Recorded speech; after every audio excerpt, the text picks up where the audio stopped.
করি যেন এমন আমল রাখিও জান্নাতে মোরে শুধু তোমার দয়ায়।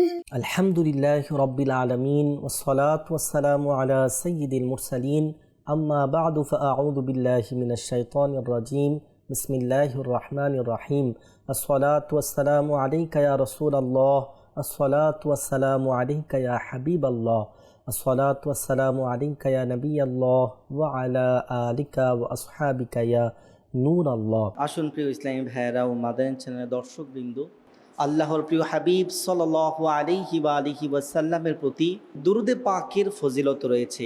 হাদিসে পাকের মধ্যে ইরশাদ হচ্ছে, যে ব্যক্তি জুমার দিন হুজুর সাল্লাল্লাহু আলাইহি ওয়াসাল্লামের প্রতি 200 বার দুরূদ শরীফ পাঠ করে আল্লাহ তাবারকা ওয়া তাআলা তার 200 বছরের গুনাহকে ক্ষমা করে দেন। সকলে একবার পাঠ করে নিন, সল্লু আলাল হাবিব সাল্লাল্লাহু তাআলা আলা মুহাম্মদ সাল্লাল্লাহু আলাইহি ওয়াসাল্লাম। প্রিয় ইসলামী ভাইরা, আজকে আমরা বয়ানে যে বিষয়টা শ্রবণ করব সেটি হচ্ছে কুরআনে পাকের তেলাওয়াতের ফজিলত, কুরআনে পাকের সম্মান মহত্ব এবং তার শান সম্পর্কে। প্রিয় ইসলামী ভাইরা, এই কুরআনে পাক আল্লাহ তাবারকা ওয়া তাআলার নাজিলকৃত আসমানি বড় বড় কিতাবের সর্বশেষ কিতাব, যে কিতাব আল্লাহ তাবারকা ওয়া তাআলা উম্মতের সংশোধনের জন্য, উম্মতকে গুমরাহি থেকে মুক্ত করে উম্মতকে জাহান্নামের আগুন থেকে বাঁচিয়ে জান্নাতে প্রবেশ করাবে, যে কুরআনে পাক আল্লাহ তাবারকা ওয়া তাআলা আপন প্রিয় হাবিব সাল্লাল্লাহু আলাইহি সাল্লামের প্রতি নাজিল করেছেন উম্মতের হিদায়াতের জন্য, উম্মতের পথ প্রদর্শনের জন্য, উম্মতের গাইডলাইন হিসাবে একজন মুসলমান তার জীবন কিভাবে অতিবাহিত করতে হবে, একজন মুসলমান তার জীবনের রুলসগুলো কি হবে, আল্লাহ তাবারকা ওয়া তাআলা আপন কালামকে প্রিয় হাবিব সাল্লাল্লাহু আলাইহি সাল্লামের মাধ্যমে উম্মতকে উপহার দিয়েছেন। প্রিয় ইসলামী ভাইয়েরা, আমরা জানি এই কুরআনে পাকের কেমন ফজিলত, এই কুরআনে পাকের কেমন মহত্ব রয়েছে, এই কুরআনে পাকের পাওয়ার কেমন রয়েছে। কোরআনে পাকে আয়াত হচ্ছে, লাউ আনজালনা হাযাল কুরআনা আলা জাবালিন লারাআইতাহু খাশিআম মুতাসাদ্দিআম মিন খাশিয়াতিল্লাহ। আল্লাহ তাবারকা ওয়া তাআলা বলেন, এই কুরআন যে তোমাদের সামনে আছে, এই কুরআনে পাকের পাওয়ার এত রয়েছে। আল্লাহ বলেন, যদি আমি এই কুরআনে পাককে ওই পাহাড়ের উপর নাজিল করতাম, অবতরণ করতাম, তাহলে এই কুরআনের এত পাওয়ার রয়েছিল যে এই পাহাড় সমূহ তারা আল্লাহ তাআলার ভয়ে কম্পিত হয়ে তারা একদম চূর্ণ বিচূর্ণ হয়ে যেত। কিন্তু আল্লাহ তাবারকা ওয়া তাআলা এই কুরআনকে আসমানে দিয়েছিল, তারা এই কুরআনের ভুজাকে, এই কুরআনের পাওয়ারকে তাদের মধ্যে নেওয়ার জন্য তারা রাজি হয়নি। তারা সবাই আল্লাহর কাছে আশ্রয় চেয়েছে, আল্লাহ এটা ধারণ করার ক্ষমতা আমাদের নেই। যখন আল্লাহ তাবারকা ওয়া তাআলা এই কুরআনকে মানুষের উপর নাজিল করার ইচ্ছা পোষণ করলেন, মানুষ সেটা গ্রহণ করে নিলেন, তাহলে বোঝা গেল এই কুরআনে পাক আল্লাহ তাবারকা ওয়া তাআলার এমন কালাম, যেই কালামকে ধারণ করার জন্য সমস্ত কিছু আল্লাহ তাআলার কাছে মাযরাত চেয়েছে, কিন্তু এই সমস্ত মানুষের উপর, এই উম্মতের জন্য আল্লাহ তাবারকা ওয়া তাআলা এই কুরআনে পাক ধারণ করার ক্ষমতাও দিয়েছেন। আল্লাহ তাবারকা ওয়া তাআলা নিজের কালাম এই পবিত্র কুরআনে পাক এর ব্যাপারে বলেন যে, ইন্না আরাদনাল আমানাতা আলাস সামাওয়াতি ওয়াল আরদ ওয়াল জিবাল ফাআবাইনা আন ইয়াহমিলনাহা ওয়া আশফাকনা মিনহা ওয়া হামালাহাল ইনসান। আল্লাহ বলেন, আল্লাহ তাআলার এই আমানত, এই কুরআনে পাকের ব্যাখ্যা অনেক রয়েছে, যে ফার্স্টে আসমানওয়ালাদের কাছে দেওয়ার জন্য বলেছিল এবং জমিনওয়ালাদেরকেও বলা হয়েছিল, পাহাড় এবং আসমানকেও বলা হয়েছিল। সবাই সেটা থেকে বলেছে, আল্লাহ সেটা ধারণ করার ক্ষমতা আমার নেই, একমাত্র মানুষ সেটাকে ধারণ করার জন্য তারা সেটাকে নিয়েছে। এখন যদি কোনো ব্যক্তিকে কোনো জিনিস আমানত দেওয়া হয়, ওই আমানতদার ব্যক্তির কাজ হচ্ছে সেই আমানতের হেফাজত করা। যদি কোনো ব্যক্তিকে কোনো আমানত দেওয়া হয় আর সেটা যদি সঠিকভাবে হেফাজত করতে না পারে, তাহলে বোঝা গেল সে আমানতের খেয়ানত করলো। আল্লাহ তাবারকা ওয়া তাআলাও এই কুরআনে পাককে মানুষের কাছে আমানত দিয়েছেন, কিভাবে আমানত দিয়েছে। এই কোরআনের কাজ কি বলা হচ্ছে, আল্লাযীনা ইয়াতলুনাল কিতাব, এই কোরআনের কাজ হচ্ছে এটা তেলাওয়াত করা। আল্লাহ তাবারকা ওয়া তাআলা কোরআনে পাককে যে তেলাওয়াত করে আল্লাহ তাবারকা ওয়া তাআলা তাদেরকে অফুরন্ত সওয়াব, অফুরন্ত রহমত তাদের উপর বর্ষণ করেন। আমরা যদি দেখি আল্লাহ তাবারকা ওয়া তাআলা পৃথিবীর যে নিজাম তৈরি করেছেন, যদি কোনো ব্যক্তিরা কারো কাছে আমানত দেয়, সে খেয়ানত করে, সেই খেয়ানতের সাজাও তাকে ভোগ করতে হবে। আল্লাহ তাবারকা ওয়া তাআলা এই আপন প্রিয় কালামকে নিজের বান্দাদের মধ্যে দিয়েছেন আমানত স্বরূপ। ওই আমানতের কেমন রক্ষণাবেক্ষণ আমরা করছি? আল্লাহ তো দায়িত্ব নিয়েছেন এর হিফাজতের, কিন্তু বান্দারও কিছু দায়িত্ব আছে এই কোরআনে পাকের। আসুন আমরা আজকেই শ্রবণ করি এই কোরআনে পাক তেলাওয়াত করলে কি ফজিলত রয়েছে, কোরআনে পাক যদি শিক্ষা অর্জন করি এর কি ফজিলত রয়েছে। যদি আমরা সর্বপ্রথম হাদিসে মুবারকা শ্রবণ করি, হজরতে আবু হুরায়রা রাদিয়াল্লাহু তাআলা আনহু থেকে যেটি বর্ণিত আছে, হুজুর সাল্লাল্লাহু আলাইহি ওয়াসাল্লাম ইরশাদ করেছেন, যে ব্যক্তি ইলমে দ্বীন অর্জন করার উদ্দেশ্যে কোনো পথ চলতে থাকে, আল্লাহ তাআলা তার জন্য জান্নাতের পথ সহজ করে দেন। আর যখন কিছু মানুষ আল্লাহ তাআলার ঘরসমূহ অর্থাৎ মসজিদগুলোর কোনো একটি মসজিদে একত্রিত হয়ে আল্লাহ তাআলার পবিত্র কালাম তিলাওয়াত করে এবং পরস্পর একে অপর সেটি শিখার জন্য তারা একত্রিত হয় এবং অধ্যয়ন করে, আল্লাহ তাবারক ওয়া তাআলা ওই ব্যক্তিদের উপর আল্লাহ তাআলার মানুষের মধ্যে যেটি সবচেয়ে বেশি আকাঙ্ক্ষাই থাকে যে আমার যেন শান্তি পায়, আমার ভিতর যেন প্রশান্তি আসে। এই প্রশান্তি কোনো ব্যক্তির পক্ষ থেকে আসে না, ওই শান্তিটা দুনিয়ার কোনো টাকা পয়সার মধ্যে নেই, ওই শান্তি দুনিয়ার ভোগ বিলাসের মধ্যে নেই। শান্তি একমাত্র আল্লাহ তাআলার জিকিরের মধ্যে, শান্তি একমাত্র আল্লাহ তাবারক ওয়া তাআলার কালামের মধ্যে, যেটি আল্লাহ প্রদত্ত হয়ে থাকে। আল্লাহ বলেন, যে ব্যক্তিরা ওই আল্লাহ তাআলার ঘরসমূহের মধ্য থেকে যদি কোনো ঘরে বসে কোরআনে পাকের তিলাওয়াত করে অথবা এটি শিখার জন্য চর্চা করে, অধ্যয়ন করে, আল্লাহ তাবারক ওয়া তাআলা তাদের মধ্যে ওই শান্তিকে বর্ষণ করে দেন।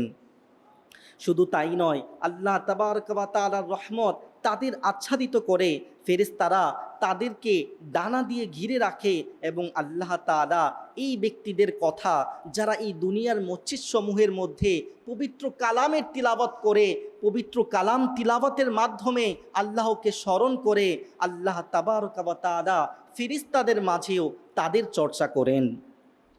এবং আল্লাহ তাবারক ওয়া তাআলা প্রিয় হাবিব সাল্লাল্লাহু আলাইহি ওয়াসাল্লাম আরও ইরশাদ করেন, যে ব্যক্তি কোরআন তিলাওয়াত করে, তা শিক্ষা করে এবং তার উপর আমল করে, কিয়ামতের দিন তাকে নূরের এমন এক মুকুট পরানো হবে যার জ্যোতি সূর্যের আলোর নেই হবে। তার পিতামাতাকে এমন এক নূরের টুপি পরানো হবে যে বলা হচ্ছে তাকে নূরের পোশাকও মূল্যবান পরানো হবে, যার মূল্যের সমতুল্য সমগ্র দুনিয়ার সম্পদও হবে না। তখন তারা বলবেন, আমাদের এই পোশাক কেন পরানো হলো, কোন কারণে এই মূল্যবান পোশাক আমাদেরকে পরানো হলো?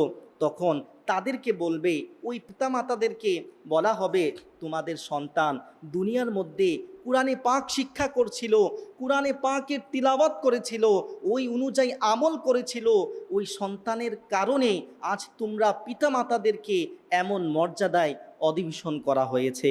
প্রিয় দর্শক শ্রোতা, এর থেকেও বোঝা যায়, যদি কিয়ামতের দিনের সম্মান আমি চাই, কিয়ামতের দিনের ভয়াবহতা থেকে আমি মুক্তি পেতে চাই, যদি কিয়ামতের ওই হাজারো যে অসংখ্য ভয়ভীতি আমার সামনে প্রদর্শন হবে, যদি তা থেকে আমি বাঁচতে চাই, নিজেও কোরআন তেলাওয়াত করতে হবে। অথবা নিজের সন্তানকে যদি আমি মাদ্রাসায় ভর্তি করাতে পারি, যদি সে কোরআনে পাকের তিলাওয়াতকারী হয়ে যায়, যদি সে কোরআনে পাকের হাফেজ হয়ে যায়, তাহলে তার বিনিময় ওই কিয়ামতের ময়দানে তার উসিলায় আল্লাহ পাক আমাকেও নাজাতের ব্যবস্থা করবেন এবং সম্মানও আমাকে দান করবেন। আল্লাহ তাবারক ওয়া তাআলার প্রিয় হাবিব আরও বলেন যে যখন তাদেরকে ইরশাদ করা হবে, হুজুর সাল্লাল্লাহু আলাইহি ওয়াসাল্লাম তো বলেন, তাদের চেহারাগুলো আলোকিত হয়ে যাবে, জান্নাতের সুসংবাদ তাদের অপেক্ষায় থাকবে। এবং পরের হাদিসে রাসূলুল্লাহ সাল্লাল্লাহু আলাইহি সাল্লাম বলেন যে হে আবু যর, তুমি যদি সকালে গিয়ে আল্লাহ তাআলার কিতাবের একটি আয়াত শিক্ষা করো, তবে তা তোমার জন্য 100 নফল নামাজ আদায় করার চেয়ে উত্তম। আর যদি কোনো ব্যক্তি কোরআনে পাক থেকে কোনো একটি অধ্যায়, সেই ব্যক্তিটি ইলমে দিন অর্জন করে, অথবা কোনো কিতাবের একটি অধ্যায় ইলমে দিন অর্জন করে, যদি সে ওই ইলম অনুযায়ী আমল নাও করে, হাদিসে পাকের ভাষ্য অনুযায়ী বলা হচ্ছে সেই ব্যক্তি 1000 নফল নামাজ পড়লে যে সওয়াব পেত, জাস্ট ওই কিতাবের ইলম অর্জন করার জন্য তার আমল নামায় 1000 নফল নামাজের সওয়াব লিপিবদ্ধ করা হবে। আসুন আমরা যদি দেখি আল্লাহ তাআলার প্রিয় হাবিব সাল্লাল্লাহু আলাইহি ওয়াসাল্লাম আরও কি বলেন। যারা নিজে কোরআন শিখে অপরকে শিক্ষা দেয়, আল্লাহর হাবিব বলেন যে, যেটা হাদিসে পাক আলী রাদিয়াল্লাহু তাআলা আনহু থেকে বর্ণিত, একদিন মসজিদে মানুষরা কোরআনে পাকের তেলাওয়াত একে অপরকে শিক্ষা দিচ্ছে, সেই আওয়াজ তিনি শুনলেন এবং তিনি বললেন, সুসংবাদ ও সৌভাগ্য ব্যক্তিদের জন্য, এরা সেই মানুষ যারা রাসূলুল্লাহ সাল্লাল্লাহু আলাইহি সাল্লামের নিকট সর্বাধিক প্রিয় ছিল। আমরা জানি প্রিয় নবী রাসূল আরবি যাদেরকে মোহাব্বত করেন, যাদেরকে প্রিয় বলেন, তার দুনিয়াও কামিয়াবি হয়ে যাবে, দুনিয়াবি বেড়াও পার হয়ে যাবে, কিয়ামতের বেড়াও পার হয়ে যাবে। আল্লাহর হাবিব বলেন, যে ব্যক্তিরা কোরআনে পাকের তিলাওয়াত করে, এই কোরআনে পাকের চর্চা করে, তারা হচ্ছে আমার অধিক প্রিয়। এবং আল্লাহর প্রিয় হাবিব সাল্লাল্লাহু আলাইহি ওয়াসাল্লাম বলেন, খায়রুকুম মান তাআল্লামাল কুরআনা ওয়া আল্লামা, যে তোমাদের মধ্যে সর্বোত্তম হচ্ছে সে যে নিজে কোরআন শিখে অপরকে শিক্ষা দেয়। আমরা যদি দেখি আল্লাহ তাবারক ওয়া তাআলা এই পৃথিবীর জমিনে যত নবী রসুল পাঠিয়েছেন, সমস্ত নবী রসুলের যে উম্মতগণ ছিল, তাদের চেয়ে শ্রেষ্ঠ আমাদের নবীর উম্মতকে বানিয়েছে। তাদেরকে সমস্ত উম্মতগণের চেয়ে শ্রেষ্ঠ মর্যাদায় তাদেরকে বসানো হয়েছে। আল্লাহর হাবিব ওই শ্রেষ্ঠত্বর মধ্য থেকে আরও আলাদা করছেন যে আরও শ্রেষ্ঠত্ব তোমাদের মধ্যে সেই তোমাদের যে উম্মত রয়েছে, ওদের মধ্যে যারা কোরআনে পাকে শিক্ষা অর্জন করে এবং অপরকে শিক্ষা দেয়, তারা এই উম্মতে মুহাম্মাদিয়ার সবচেয়ে উত্তম ব্যক্তি। আমরা যদি দেখি আল্লাহ তাআলার প্রিয় হাবিব সাল্লাল্লাহু আলাইহি সাল্লাম আরও কি বলেন, যেটি আব্দুল্লাহ রাদিয়াল্লাহু তাআলা আনহু থেকে বর্ণিত।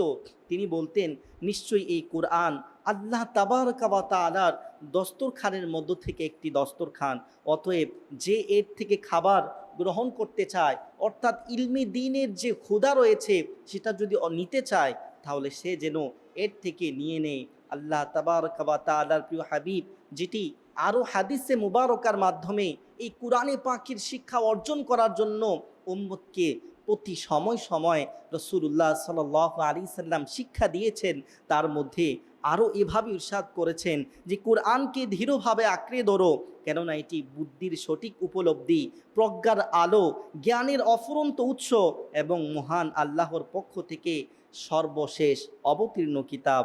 এই কোরআনের মধ্যে রয়েছে প্রজ্ঞার আলো ও জ্ঞানের উৎস, যাতে এর মাধ্যমে অন্ধ চোখ উন্মুক্ত হয়, আবদ্ধ হৃদয় জেগে ওঠে এবং বধির কান সত্য গ্রহণে সক্ষম হয়। প্রিয় ইসলামী ভাইয়েরা, আমরা দেখি মানুষের মধ্যে ভালো এবং খারাপ কাজ করার দুটাই শক্তি তার মধ্যে আল্লাহ তাবারক ওয়া তাআলা দিয়েছেন। একটি হাদিসে পাক এভাবে রয়েছে যে ফেরেশতা আল্লাহ সৃষ্টি করেছেন এবং জন্তু জানোয়ারও আল্লাহ সৃষ্টি করেছেন, মানুষও আল্লাহ সৃষ্টি করেছেন। ফেরেশতার মধ্যে আল্লাহ তাবারক ওয়া তাআলা শুধু আকল দিয়েছেন, তার মধ্যে কোনো খাওয়া হিসাব অর্থাৎ মনোভাব, কামনা ভাব এমন কিছু দেননি। তাই তারা আকলের মাধ্যমে শুধু আল্লাহ তাআলার ইবাদত করেন। আর জন্তু জানোয়ারকে আল্লাহ আকল দেননি, কিন্তু তাদের খাওয়া হিসাব, কামভাব এবং বিভিন্ন ইগুলো রয়েছে, এবং এই জন্য তারা জন্তু জানোয়ারের মধ্যে রয়েছে। আর মানুষের মধ্যে আল্লাহ তাবারক ওয়া তাআলা আকলও দিয়েছে এবং মনোভাব, কামনা ভাব যে খাওয়া হিসাব রয়েছে তাও দিয়েছে।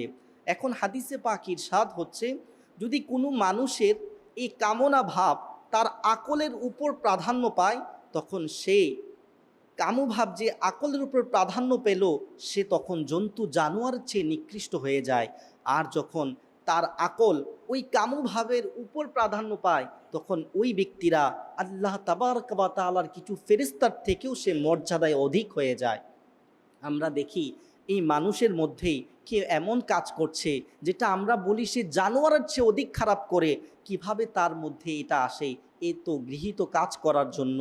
আমরা দেখি আল্লাহ তাবারক ওয়া তাআলা মানুষের ভিতরে যে দিল দিয়েছে, যেই দিলের মাধ্যমে মানুষ ভালো এবং মন্দ কাজের সূচনা হয়, মানুষ ভাবে, মনের মধ্যে ক্রিয়েট হয়, মাথায় সিগন্যাল যায়, তারপর সেই কাজটা সে ক্রিয়েট করে।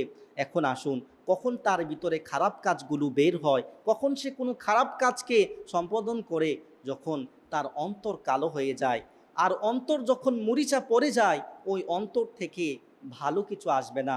শয়তানের ওয়াসওয়াসা সে অন্তরে প্রবেশ করে, তখন সে খারাপ থেকে অধিকতর খারাপ কাজ তার মাধ্যমে সংঘটিত হবে। আর আল্লাহর রসুল বলেন, মানুষের মধ্যে গুস্তের এমন একটি টুকরা আছে, যদি সেটা সংশোধন হয়ে যায়, তাহলে তার বাহ্যিক যে অবয়ব রয়েছে তাও সংশোধন হয়ে যাবে, তার থেকে কৃত কাজসমূহ একদম সুন্দর কাজ বের হবে, প্রশংসনীয় নেকিপূর্ণ কাজ তার মাধ্যমে সম্পাদন হবে। আর ওই গুস্তর টুকরা যখন খারাপ হয়ে যাবে, খারাপ থেকে অধিকতর গুরুতর খারাপ কাজ তার মাধ্যমে সম্পাদন হবে, সে নিকৃষ্ট কাজগুলো তার মাধ্যমে হবে। আল্লাহ রসুল বলেন, যখন মানুষ গুনাহ করে অন্তরে কালো দাগ পড়ে, আর এই কালো দাগ দূর করার পদ্ধতি কি? আল্লাহ তাবারক ওয়া তাআলার প্রিয় হাবিব বলেন, লোহাতে যেভাবে মরিচা ধরে, আর সেই মরিচা দূর করার জন্য যেভাবে আগুন সেই মরিচাকে দূর করে, মানুষের সেই কালো হৃদয়কে যখন মরিচায় আক্রান্ত করে, মরিচা ধরে, তখন যে ব্যক্তিরা কুরআনে পাক তেলাওয়াত করে, আল্লাহ তাবারক ওয়া তাআলা তার বরকতে তার মরিচাগুলো দূর করে দেয়, তার হৃদয়কে পরিষ্কার করে দেয়, ওই হৃদয় থেকে তারপরে নেকিপূর্ণ কাজ বের হতে থাকে। আল্লাহ তাআলার প্রিয় হাবিব সাল্লাল্লাহু আলাইহি ওয়া আলিহি ওয়াসাল্লাম এই কুরআনী পাকের শিক্ষাকে তিনি আম করার জন্য বিভিন্ন সময়ে বিভিন্ন জায়গার মধ্যে সাহাবায়ে কিরামদেরকে পাঠাতেন, যেন এই পবিত্র কালামুল্লাহ শরীফ মানুষ শিখতে পারে।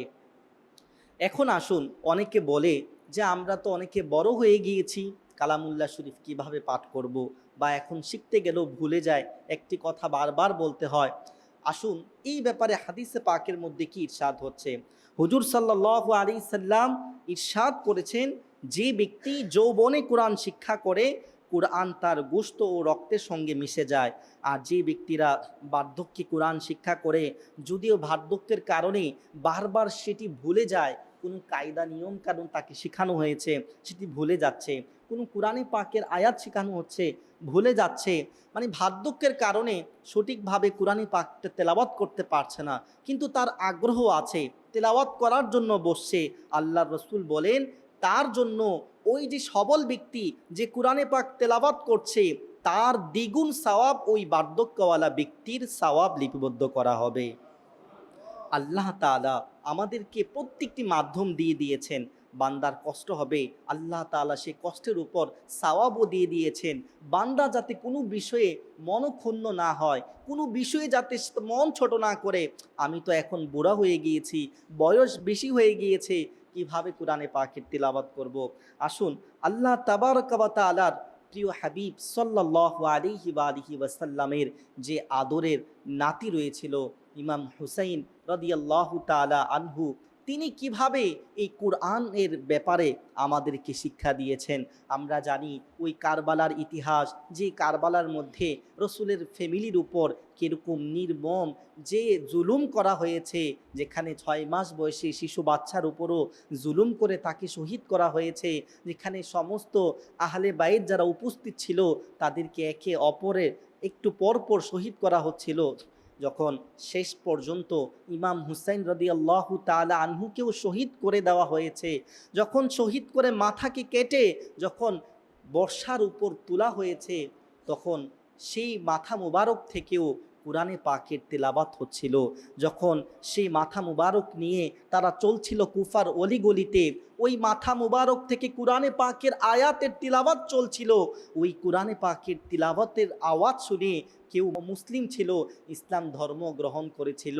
ওই কারবালা থেকে আমাদের কি শিক্ষা নিব, কি শিক্ষা নেওয়া উচিত? শিক্ষা এটাই নেওয়া উচিত, জিনার গর্দান ইসলামের জন্য চলে যাওয়ার পরেও যখন বর্ষার মধ্যেও গর্দান চলে এসেছে, তখন মুখে কোরআনে পাকের তিলাওয়াত। আমরাও তো আজকে হুসাইনি দাবিদার, আমরাও তো বলি আহলে বাইতকে মোহাব্বত করি, ইমাম হুসাইন রাদিয়াল্লাহু তাআলা আনহুকে ভালোবাসি। আর এই ইমাম হুসাইন রাদিয়াল্লাহু তাআলা আনহুকে ভালোবাসা ইমানদারের লক্ষণ। জান্নাতে যদি যেতে চায় কোনো ব্যক্তি, তাদেরকে ভালো না বেসে কেউ জান্নাতেও যেতে পারবে না।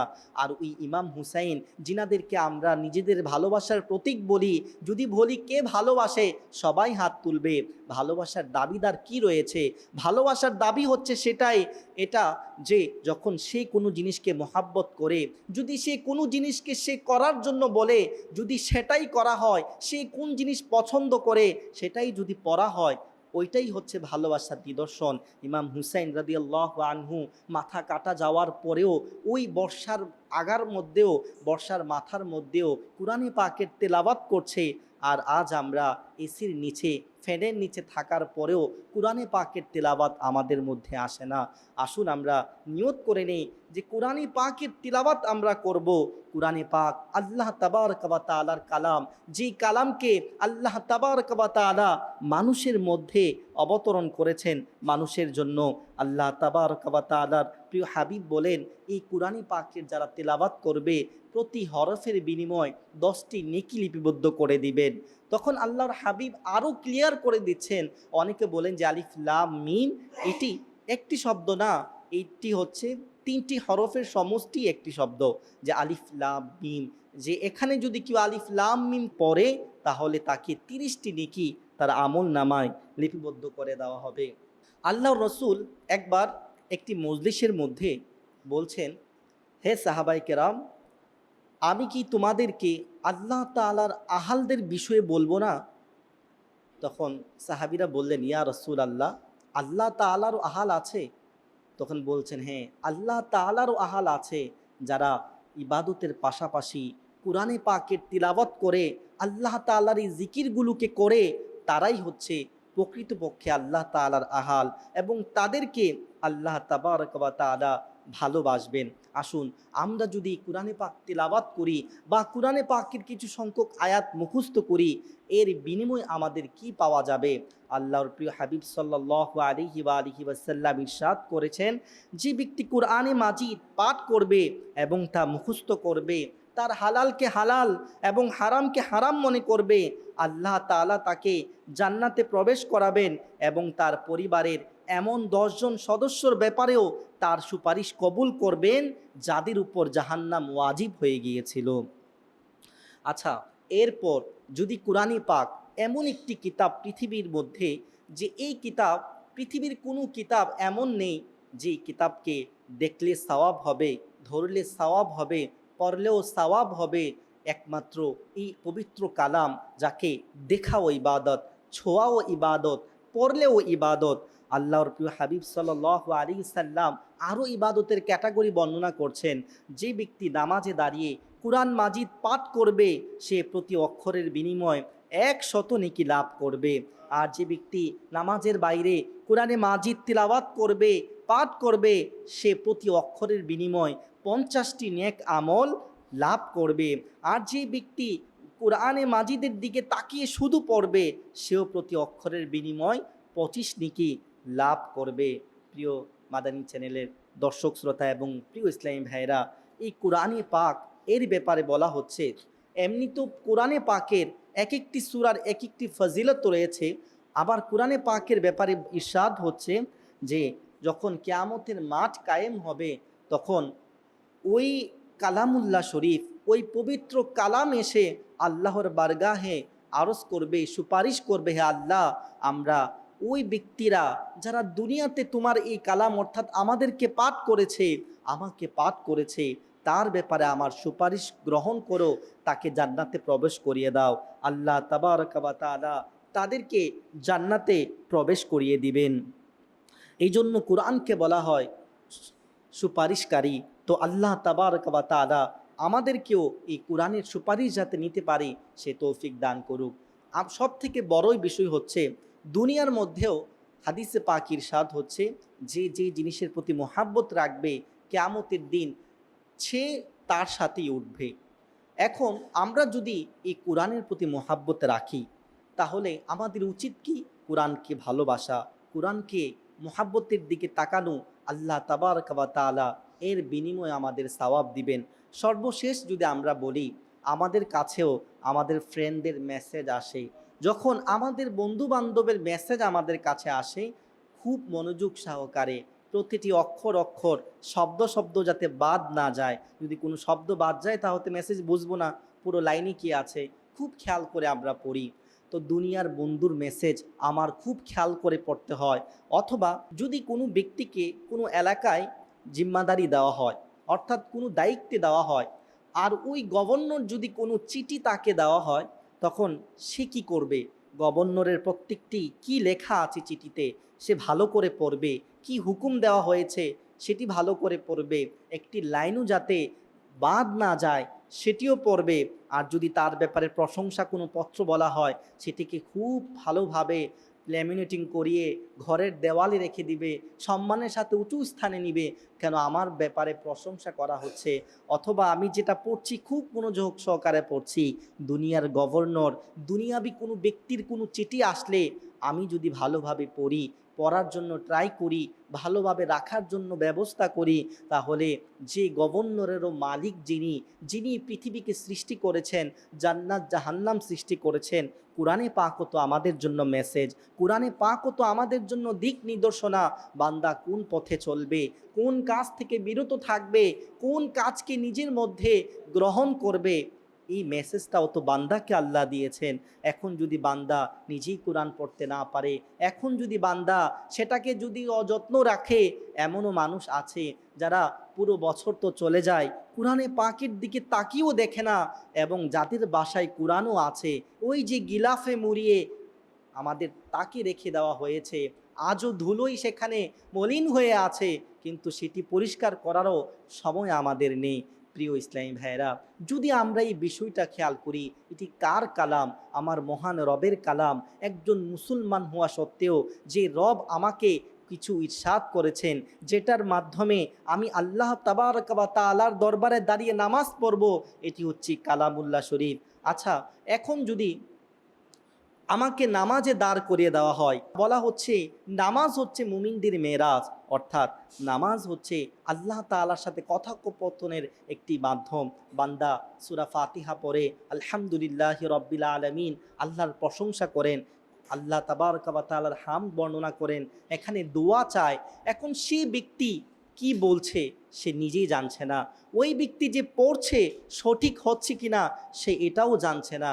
তাহলে বলুন, আমার ফ্যামিলিও তো মারা যাবে, আমার মাও তো মারা যাবে, আমার সন্তান সন্ততিরও তো মারা যাবে, তাহলে আমি যে মুসলমান হলাম, আমার কি মুসলমান হওয়ার সত্ত্বেও এটা কি আমার দায়িত্বে পড়ে না যে আমার মার কবরে দাঁড়িয়ে সূরা ফাতিহা সূরা ইখলাস পড়ব? আমার কি এটা আমার আয়ত্তে আসে না যে আমার কেউ মারা গেলে আমি কালামুল্লাহ পড়ব? আরে ভাই, যে রবের সামনে দাঁড়িয়ে নামাজ পড়ব, যদি সেই রবের সামনে দাঁড়িয়েও আমি সঠিকভাবে কালামুল্লাহ না পড়তে পারি, তাহলে আমি তো মুসলমান নাম দিয়েছি, মুসলমানের কাজগুলো যদি আমাদের মধ্যে না আসে, তাহলে এই মুখ কিভাবে আমরা দেখাবো? যদি বলা হচ্ছে নামাজের মধ্যে যে নিয়ম কানুন আমি পারি, রুকু করতে হয়, সিজদা করতে হয়, তাকবীরে তাহরিমা করতে হয়, আমি এখন উজু জানি না, নামাজ হবে না। আমি উজু পারি, নামাজের নিয়ম কানুনও পারি, যদি আমাকে নামাজে দাঁড় করায় কোরআনে পাকের তিলাওয়াত করতে বলে, আমি সেই কোরআনে পাকের তিলাওয়াত করে ভালোটাকে আরও নষ্ট করে দেয়। কেউ আল্লাহ তাবারক ওয়া তাআলাকে হাইকে হাই বলে ফেলে, আলহামদুকে আলহামদু বলে, যার কারণে পুরো অর্থটাই বিকৃত হয়ে যায়। যে আমাদের সওয়াব হবে যেই জায়গায়, সেই জায়গার মধ্যে আমাদের গুনাহ আমাদের লেখা হয়। নামাজ তো হচ্ছেই না, এত কষ্ট করে আমরা নামাজ আদায় করছি, কেউ ফজর জোহর আসর মাগরিব ইশা আদায় করছি। আচ্ছা, এখন আপনি দেখলেন সারা মাস আপনি কোনো অফিসে ডিউটি করলেন, মাস শেষে যখন আপনার প্রতিদান সময় আসবে তখন দেখলেন যতদিন ডিউটি করেছেন কোনো ডিউটি আপনার কাজে আসেনি, যে কাজগুলো দেওয়া হয়েছিল এই কোনো কাজগুলো আপনার হয়নি, তাহলে এই স্যালারিও তো আমার মিলবে না, বরং আরও আমার চাকরিটা পর্যন্ত চলে যাবে। তাহলে আল্লাহ তাবারক ওয়া তাআলাও আমাদেরকে কিছু ডিউটি দিয়েছেন 5 ওয়াক্ত নামাজের। আমরা যদি সেই নামাজ পড়ি, পড়ে পড়ে যখন আমার মৃত্যু হয়ে যাবে, যখন কাল কিয়ামতের দিন আমার আমলনামা আমার মধ্যে দেওয়া হবে, তখন দেখবেন নামাজের কোনো সওয়াব নেই। কোথায় গেল নামাজের সওয়াব? হাদিসে পাক ইরশাদ হচ্ছে, যখন বান্দা নামাজ পড়ে সঠিকভাবে নামাজ যখন আদায় হয় না, যেমনিভাবে পুরানো কাপড় আমরা ফেলে দেই না, আল্লাহ তাবারক ওয়া তাআলার দরবারে যখন সেই নামাজকে নিয়ে যাওয়া হয় তখন পুরানো কাপড়ের মতো ভাঁজ করে আল্লাহ তাআলার পক্ষ থেকে ইরশাদ আসে যে ওই ব্যক্তির ওই ইবাদতটা তার মুখেই ছুঁড়ে ফেলো, এই ইবাদতের আমার কোনো প্রয়োজন নেই।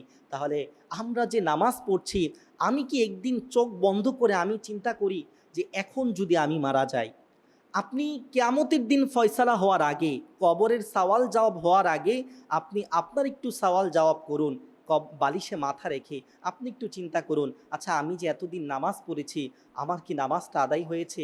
আমি যে কোরআনে পাকের তিলাওয়াত করেছি এটা কি সঠিকভাবে হয়েছে? আচ্ছা আমাকে যে আল্লাহ হুকুম আহকাম দিয়েছিল আমি কি সঠিকভাবে আদায় করেছি? এখন যদি আমি মারা যাই তাহলে আমাকে কি কবর জান্নাতের বাগান হবে নাকি আমার কবরে আযাব হবে?